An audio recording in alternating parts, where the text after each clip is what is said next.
Bonjour, aujourd'hui j'aimerais vous proposer d'arbitrer un match avec moi entre deux personnages que nous propose Jésus.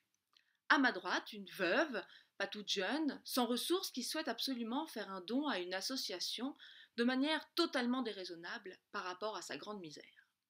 À ma gauche, un homme plutôt jeune, riche, qui lui aussi veut faire un don, mais de toute façon il peut donner ce qu'il veut, l'argent ne lui manquera jamais. Lequel des deux donne le plus? L'homme riche, un point pour lui. Lequel des deux donne le plus par rapport à sa richesse? La veuve, un point pour elle. Qui sera grandement remercié pour ce don faramineux? L'homme riche, et de 2 points pour lui. Qui sera glorifié pour son sacrifice? La veuve, et de 2 points pour elle. Égalité parfaite, oui mais voilà. En matière de dons, on ne peut pas comparer. La générosité n'est pas une compétition, ce n'est pas un sport, il n'y a pas de gagnant. Ainsi, les gagnants, ce sont les bénéficiaires du don, que ce soit un don en argent, en temps, en écoute ou en disponibilité. Alors pour les donateurs, 2 options s'offrent à eux.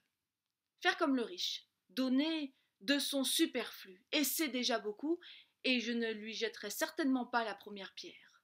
Ou alors donner de son nécessaire, comme la veuve, de façon totalement déraisonnable.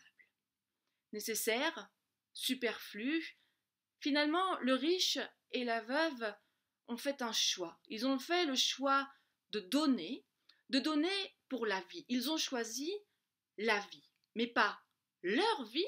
Ils ont choisi de donner pour aider d'autres à vivre. Ils ont fait le choix de la vie, mais pour d'autres.